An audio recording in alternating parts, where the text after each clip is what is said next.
Hello friends, this is Bharti and welcome back to my channel Dream Maths. Today we'll do part 3, number system part 3. Number system part 1 हम कर चुके हैं जिसमें हमने rational सीखा.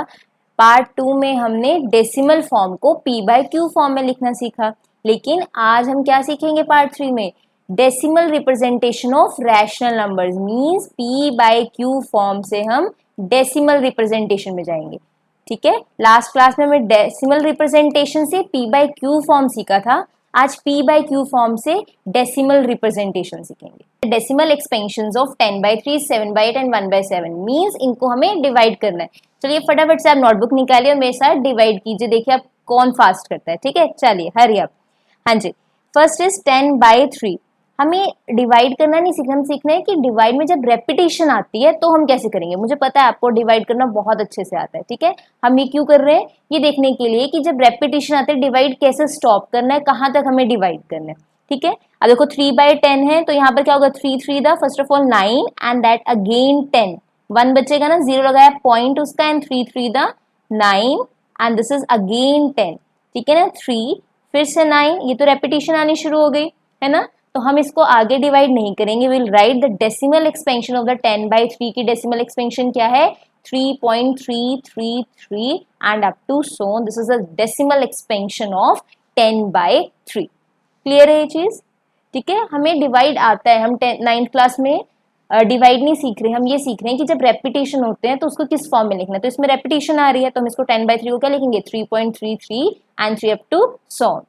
Next is 7/8. ठीक है, 7/8 बहुत ईजी है डिवाइड करना. देखो 7/8 0 पॉइंट है ना, या बहुत इजीली कर सकते हो. बहुत, मैं आपको इसका आंसर बता देती हूँ क्या आएगा. इसमें आपके पास रेपिटेशन आएगी नहीं. ठीक है, 8 द 64 करोगे, फिर कितना बचेगा? 6.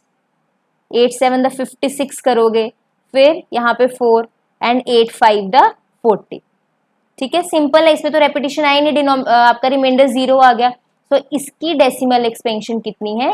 0.875. सो डेसिमल एक्सपेंशन ऑफ 7/8 इज 0.875. हाँ जी, नेक्स्ट पार्ट इज 1/7. डिवाइड 1/7. 1 को 7 से डिवाइड करना है. 0 point that will be 0. 7 1 the 7 that will be 30. यहाँ बचेगा. फिर 7 4 the 28. 7 4 the 28 and here it will be 2. फिर 7 2 द 14. हरी अब जल्दी करिए. यहाँ पर क्या आ जाएगा आपके पास? 6 and 60. 7 8 the 56 and here it will be 4. यहाँ 4 and 40 बन जाएगा. यहाँ पे 5 द 35. ये नेक्स्ट पे लिख दो. then it will be again 5. 7 7 the 49 and again it will be 1 here. 1 से ही स्टार्ट हुए थे हम, देखो यहाँ पे, और 1 पे ही आ गए. बस इसके बाद आपने डिवाइड नहीं करना. ठीक है, जिस नंबर से आप स्टार्ट हुए वही नंबर आपके पास डिवाइड में दोबारा आ रहा है. इट मीन्स आपके पास रेपिटेशन शुरू हो जाएगी. अब आप 0 लोगे देखो यहाँ पे, तो यहाँ पे फिर आपको 7 लिखना पड़ेगा ना नीचे, तो फिर से 1 आएगा. इट मींस इसकी क्या आएगी डेसिमल एक्सपेंशन? 0.142857. इसी को रिपीट होना है, मींस इसी पे क्लियर है ये चीज? वही 1 नंबर दोबारा आ गया जहां से हमने डिवाइड शुरू किया था. आपने वहीं तक करना है, उसके आगे नहीं करना. इट मींस अब देखो आप डिवाइड करोगे भी ना आगे, तो आपके पास बनेगा 142857. It means decimal expansion of the 1/7 is 0.142857. और ये रेपिटेशन पे चलता रहेगा, इसलिए मैंने ऊपर क्या लगा दिया? Bar. So this is the decimal expansion of 1/7. आपको 9th क्लास में डिवाइड नहीं सिखा रहे, वो ये बता रहे हैं कि रेपिटेशन हो रही है तो आपको कैसे देखना है, कहाँ डिवाइड कहाँ तक करना है. क्लियर है ये चीज? चलिए नेक्स्ट क्वेश्चन पर चलिए. Write the following decimal form and say what kind of decimal expansion each has. चलिए बताना है किस काइंड की डेसिमल एक्सपेंशन ही है. पहला क्वेश्चन देखो, फर्स्ट क्या है? 36/100. It will be 0.36. ठीक है, 0.36. इसको तो डिवाइड करने की देखने की जरूरत ही नहीं. आप देखो, आप ऐसे करते थे ना लोअर क्लासेस में, तो डायरेक्टली 0.36 लिख सकते हो. उसने पूछा what kind of decimal expansion. पहले तो ये बताओ, ये टर्मिनेटिंग है मींस खत्म हो रहा है? टर्मिनेटिंग है, बिल्कुल खत्म हो रहा है. एंड टर्मिनेट हो रहा है, नॉन रीअकरिंग है, रीअकरिंग तो हो ही नहीं रहा, तो आप इसमें सिर्फ टर्मिनेटिंग लिखो। हाँ जी, क्लियर है ये चीज। चलिए नेक्स्ट देखिए, टर्मिनेटिंग मीन्स ये खत्म हो रहा है, इसको कोई भी कॉन्टिन्यूटी में कुछ नहीं है, जस्ट आंसर 0.36, कुछ रेपिटेशन में नहीं चल रहा, कुछ आगे कॉन्टिन्यूड नहीं हो रहा, simple answer 0.36, it means it is a terminating. ठीक है, डेसिमल फॉर्म भी बतानी है और उसका काइंड भी बताना है। ठीक है, नेक्स्ट इज 1/11। 1/11, अब देखो 1/11 को कैसे करोगे, 1/11, तो यहाँ पे 0 point, that will be again 0 and this will be 9, 99, 1 0, again यहाँ पे आपके पास 1 बचा, फिर 0 बच रहा है ना, फिर से हमें 0 लगाना पड़ेगा and that will be 100 and that will again 99। अब देखो हमने स्टार्ट कहाँ से किया था, 1 से, और यहाँ पे फिर 1 बन गया था, जहां से हमने स्टार्ट किया अगर वही नंबर दोबारा डिवाइड में आ रहा है तो उसके बाद आप करोगे भी अगर डिवाइड तो रेपिटेशन होनी शुरू हो जाएगी। अगर आप आगे डिवाइड करोगे 0909 आता जाएगा, it means the decimal expansion is 0.090909 and that is 0.09 बार। समझ आई डेसिमल एक्सपेंशन, जहां से मतलब 1 से स्टार्ट की थी ना आपने डिवाइड करना, तो वही 1 रिपीट होने लग जाए, मीन्स कोई या फिर कोई रिमाइंडर भी रिपीट होने लग जाए, फिर आप वहां पे उसके बाद उसके बाद आप डिवाइड नहीं करते हो। ठीक है, उसके बाद आप डिवाइड नहीं करते हो, तो अब आपके पास 0.0909 बन रहा है, मीन्स रिअकरेंस शुरू हो गई है, तो what kind, this is non terminating, खत्म तो नहीं होगा ये नॉन टर्मिनेटिंग है एंड रीअकरिंग है, क्योंकि दोबारा दोबारा हो रहा है। ठीक है, नॉन टर्मिनेटिंग एंड रीअकरिंग, खत्म नहीं हो रहा, रिपीट हो रहा है, this is non terminating and recurring, ऐसे देखना होता है आपको। ठीक है, जो नंबर छोटा सा आंसर खत्म होगा मतलब 0.38, दैट्स इट, कुछ नहीं उसमें रिपीट हो रहा। अच्छा, रिपीट होता भी तो मतलब कॉन्टिन्यूटी में नहीं चल रहा, ठीक है, दैट इज टर्मिनेटिंग था वो, लेकिन इसमें क्या है, चलता ही जा रहा है 09009, मीन्स नॉन टर्मिनेटिंग और रिपीट भी हो रहा है, दैट इज नॉन। क्लियर है ये चीज, बाकी पार्ट्स आप खुद ट्राई कर सकते हो, बहुत इजी पार्ट्स हैं। मैं आपको एक पार्ट और करवा देती हूँ, 6th आई गेस, ठीक है, मैंने ऐसे रैंडम ले लिया। 6th पार्ट देखो, 329/400, 329 को 400 से करना है, पहले तो ये 0 पॉइंट, ठीक है ना, चले 8 पे जाएंगे 3200 एंड दैट विल बी 0 9 90 बचा, ये यहाँ पर 0 एंड 4 टू द, फिर से यहाँ पर क्या बचा 100 एंड 1 0 अगेन, फिर से 4 टू द एंड 4 5 द, ये तो रिमाइंडर आपका क्या हो गया, 0 हो गया, रिमाइंडर 0 हो गया मीन्स टर्मिनेटिंग। बस अगर रिमाइंडर 0 आ गया टर्मिनेटिंग ना, कुछ रिपीट, ये नहीं 2 रिपीट हो रहा, नहीं, ये टर्मिनेट हो गया, इसका कोई आंसर ही नहीं, रिमाइंडर 0। अगर रिमाइंडर 0 हो रहा है दैट इज टर्मिनेटिंग, अगर रिमाइंडर 0 नहीं आ रहा है, रेपिटेशन चलती जा रही है, रिमाइंडर 0 नहीं आ रहा है, that is non terminating and recurring, आप इससे भी चेक कर सकते हो। हाँ जी, next question is find 3 different irrational numbers between the rational numbers 5/7 and 9/11। आपने रैशनल नंबर निकालने तो सीखे थे, आज हम सीखेंगे इरेशनल नंबर्स कैसे निकालते हैं दो रैशनल नंबर्स के बीच में। बहुत इजी है, देखो इन दो रैशनल नंबर्स की डेसिमल एक्सपेंशन निकालेंगे और उन दो नंबर्स के बीच में हम निकाल लेंगे अपने रैशनल नंबर्स। करें, पहले डेसिमल एक्सपेंशन निकालते हैं, ठीक है, चलिए। हाँ जी, डेसिमल एक्सपेंशन के लिए क्या करेंगे, पहले क्या है हमारे पास 5/7, दैट विल बी 5/7, 0.77 49। जल्दी जल्दी से आप भी सॉल्व करिए, निकालिए फटाफट से answer. It will be 1 0 and 7 1 the 7 and it will be 3 0 7 4 the 28 and here it will be 28 2 7 to the 14 and it will be 6 7 8 the 56 and again here it will be 4 7 5 the 35 and यहाँ पे क्या बनेगा 5 5 से start हुए थे हम, 5 पे पहुंच गए, अब और डिवाइड नहीं करेंगे। इट मीन्स हमारे पास आंसर क्या है 0.714285, इसके ऊपर बार मीन्स रेपिटेशन में, क्योंकि अब 7 दोबारा आएगा ना, आप करोगे, अगर आप आगे करोगे भी ना इसको डिवाइड, फिर से 714285 बनेगा। It means the decimal expansion of 5/7 is this. ऐसे ही आप 9/11 की निकाल लीजिए। चलिए बहुत ईजी है, करें स्टार्ट। चलिए आप फटाफट से निकालिए मेरे साथ। 9/11 मीन्स यहाँ पर क्या होगा, पहले तो 0 पॉइंट, यहाँ पर 0 एंड दैट विल बी 8, 88। हरी अब जल्दी से फटाफट से करते हैं। That will be 2, 20 and 1 the 11 and again 9। ये तो फिर से 9 बन गया, हम 9 से ही स्टार्ट हुए थे। इट मीन्स हम दोबारा नहीं करेंगे। Answer will be 0.81 bar means इसके डेसिमल एक्सपेंशन ये है। इसका मतलब हमें 0.714 से लेके 285 से लेके 0.81 बार तक कोई भी नंबर्स लिख सकते हैं। बहुत ईजी, आप कुछ भी लिख सकते हो।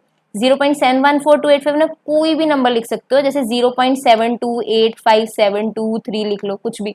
और कितने लिखने हैं, 3 डिफरेंट लिखने हैं। 0.73857 कोई भी नंबर लिख लो। 0.7873 कोई भी नंबर 71 से बड़ा ले लो आप, और उसको लिख सकते हो। कोई भी रैशनल नंबर लिखना है आपने। क्लियर है ये चीज? तो रैशनल नंबर लिखने थे 5/7 एंड 9/11 के बीच में हमने लिख दिए। इरेशनल नंबर्स कौन से होते हैं? नॉन रिपीटिंग, नॉन टर्मिनेटिंग, जो कभी खत्म ना हो और रिपीट ना हो, उन्हें कहते हैं हम irrational numbers. Non terminating, non repeating, ये टर्मिनेट भी नहीं हो रहे क्योंकि मैंने डैशेस लगा दिए, और रिपीट भी नहीं हो। देखो 285723 मैंने कुछ रिपीट भी नहीं किया। आप अपनी मर्जी से कोई भी 7252 कुछ भी लिख सकते हो आप। रेपिटेशन नहीं आनी चाहिए, मीन्स आप 282828 ऐसे मत लिखो, ठीक है। एंड वो टर्मिनेट नहीं होना चाहिए, नहीं आपने खत्म कर दिया number. Up to so on means वो नंबर अभी आगे चल रहा है। अपनी मर्जी से कोई भी नंबर लिख सकते हैं, है ना इजी। तो पहले डेसिमल एक्सपेंशन लिखो और उसके बाद उनके बीच का कोई भी नंबर। मुझे पता आइडिया लगे कि 0.71 है, तो जो मैं अब नंबर उठाऊंगी वो 0.7273 ऐसे उठाऊंगी। क्लियर है ये चीज? चलिए नेक्स्ट क्वेश्चन के लिए। हाँ जी, नेक्स्ट क्वेश्चन आपका homework, this is a homework question, ठीक है। ये आपका होमवर्क क्वेश्चन है, ये आप खुद करिए। चलिए नेक्स्ट क्वेश्चन पे। हाँ जी, classify the following numbers as rational और इरेशनल। मोस्ट इंपॉर्टेंट और सबसे इजी कंसेप्ट, ठीक है। देखो जब भी आपको रैशनल देखना हो ना, रैशनल एंड इरेशनल, ठीक है। देखो जब भी रैशनल देखना है, आपको देखना है P/Q फॉर्म बन रही है कि नहीं बन रही, बस। P भी इंटीजर होना चाहिए, Q भी इंटीजर होना चाहिए, Q नॉन जीरो होना चाहिए। क्लियर है ये चीज? रैशनल के लिए क्या देखना है? P/Q फॉर्म बननी चाहिए, P भी इंटीजर, Q भी इंटीजर, एंड जो डिनोमिनेटर वो नॉन जीरो होना चाहिए, ठीक है। नाउ इरेशनल के लिए क्या करना है हमें? इरेशनल के लिए दो चीजें, नॉन टर्मिनेटिंग मीन्स वो खत्म नहीं होनी चाहिए वैल्यू, ठीक है, एंड नॉन रिपीटिंग, उसमें कुछ भी रिपीट नहीं होना चाहिए, ठीक है। इरेशनल के लिए दो चीजें, non terminating, non repeating. And rational के लिए भी कि P/Q फॉर्म होनी चाहिए, P भी इंटीजर, Q भी इंटीजर। आप कोई भी क्वेश्चन बहुत इजीली कर सकते हैं। क्लियर है ये चीज? ठीक है, चलिए। हाँ जी, सबसे पहले देखो √23 हमारे पास क्या आया है? √23। चलिए हाँ जी, √23 के लिए देखो पहले फर्स्ट इज √23। अब √23 को हम लिख सकते हैं √23/1। अब आपको पता है कि रूट ये परफेक्ट स्क्वायर 23 किसी का भी स्क्वायर नहीं है। रूट वाले सारे इरेशनल होते हैं जब तक वो परफेक्ट स्क्वायर ना हो। मान लो √4 है तो इसका आंसर 2 आ रहा है, तो ये रूट इरेशनल नहीं है। √23 4 तो 2 का स्क्वायर होता है ना, इसलिए उसका √2 है। 23 किसी का स्क्वायर नहीं है, परफेक्ट स्क्वायर नहीं है। इट मीन्स पहला तो ये क्या है? इरेशनल है। क्या है? इरेशनल है, ठीक है। एक तो ये। दूसरा वे, अगर आप √23/1 भी लिखो, उसमें कंडीशन होती है रैशनल के लिए P/Q फॉर्म में P भी इंटीजर होना चाहिए, Q भी इंटीजर होना चाहिए, और √23 इंटीजर नहीं है, ये डेसिमल फॉर्म में आएगा आपके पास। समझ आई ये चीज? तो P/Q फॉर्म में भी ऊपर वाला इंटीजर नहीं है, इस वे से देख सकते हो। या फिर सेकेंडली 23 किसी का भी स्क्वायर नहीं है, इसका रूट पॉइंट्स में ही आएगा, तो ये इरेशनल है। और पॉइंट्स में भी ये क्या आएगा? Non terminating, non repeating. Clear है ये चीज? नेक्स्ट देखो सेकंड पॉइंट, √225 रूट देखते ही इरेशनल कह देना, ये बहुत बड़ी मिस्टेक होगी। अब √225, अब देखो ये 15 का होता है ना। रूट निकालो 225 का 15 and that is a rational number, है ना, क्योंकि 15 को आप लिख सकते हो 15/1। ये भी इंटीजर है और नीचे भी क्या है? Integer. Integer by integer and denominator not equal to 0. This is a definition of rational number. It means √25 is rational number. Clear है ये चीज? नेक्स्ट देखें, चलिए नेक्स्ट देखो 0.3796। 0.3796 आप देखो ये टर्मिनेटिंग है ना, टर्मिनेटिंग है, खत्म हो रहा है। देखो खत्म हो गया, कोई अप टू सोन कुछ नहीं वैल्यू लगी हुई। इट मीन्स ये टर्मिनेटिंग है ना। और मैं इसका ऐसे भी तो लिख सकती हूँ 3796/, ऐसे लिख सकती हूँ ना, पॉइंट की जगह 1 लगाते थे हम लोअर क्लासेस में सीखते हैं। तो फिर ये p बाई क्यू फॉर्म में भी है, जहां p भी इंटीजर है q भी इंटीजर है, it means this is a rational number. क्या है ये? Rational number. क्लियर है? हाँ जी, next is 7.478 up to so, it means ये नॉन टर्मिनेटिंग है। क्या है? Non terminating. लेकिन हमारे पास कंडीशन क्या होती है? इरेशनल की दो कंडीशंस होती हैं, एक तो नॉन टर्मिनेटिंग होना चाहिए और दूसरा नॉन रिपीटिंग होना चाहिए। एक तो नॉन टर्मिनेटिंग होना चाहिए, एक दूसरा क्या होना चाहिए? Non repeating. अब यहाँ पे देखो, ठीक है नॉन टर्मिनेटिंग तो है लेकिन ये रिपीटिंग है। देखो 478 है ना, ये रिपीट हो रहा है, इट मीन्स ये रैशनल नहीं, ये रैशनल की कैटेगरी में ही आएगा। अगर कोई number non terminating non repeating इसमें से एक भी कंडीशन को छोड़ता है, फिर वो इरेशनल नहीं रहेगा, वो रैशनल बन जाएगा। 7.478 इज अ रैशनल नंबर। ठीक है, आप इसको कन्वर्ट कर सकते हो, आपने इसके सेकेंड पार्ट में सीखा है इसको। तो 7.478 चाहे वो नॉन टर्मिनेटिंग है, बट क्योंकि रेपिटेशन हो रही है 478 it means it is not a rational, it is a rational number. Clear है ये चीज? Next and last is 1.101 001 0001 1 2 3 4 1 up to so on. पहली कंडीशन नॉन टर्मिनेटिंग, गुड, कि हाँ चलो नॉन टर्मिनेटिंग है और रिपीट भी नहीं हो रहा है। देखो इसमें सिंगल जीरो, इसमें डबल, इसमें ट्रिपल, रिपीट भी नहीं हो रहा, means non terminating non repeating, it means it is an irrational number. क्या है ये? इरेशनल नंबर है। तो नॉन टर्मिनेटिंग नॉन रिपीटिंग क्या हो गया? इरेशनल नंबर हो गया। ऐसे आपको चेक करना होता है। सिंपल सिर्फ रूट देख के आप इरेशनल नहीं कह सकते, नॉन टर्मिनेटिंग देख के इरेशनल ही कह सकते। इरेशनल दो कंडीशन सेटिस्फाई एक साथ हो रही हो तो इरेशनल कहते हैं, दोनों में से एक भी नहीं चलेगी, दोनों साथ होनी चाहिए। नॉन टर्मिनेटिंग भी होनी चाहिए और नॉन रिपीटिंग। नॉन टर्मिनेटिंग का मतलब खत्म नहीं हो रहा हो और नॉन रिपीटिंग का मतलब रिपीट ना हो रहा हो। ठीक है, चलिए। हाँ जी, हाँ जी, भी सब्सक्राइब कर देना चैनल को। अगर आपको वीडियो अच्छी लग रही है तो इसको लाइक कर देना एंड बेल आइकन दबाना मत भूलना, तभी आपको जो नेक्स्ट पार्ट्स आ रहे हैं उनकी नोटिफिकेशन मिल पाएगी। ठीक है, और कमेंट्स में बताना आपको वीडियो कैसा लगा और फ्रेंड्स के साथ शेयर भी करना कि उनको भी बेनिफिट मिल सके। ठीक है, थैंक यू।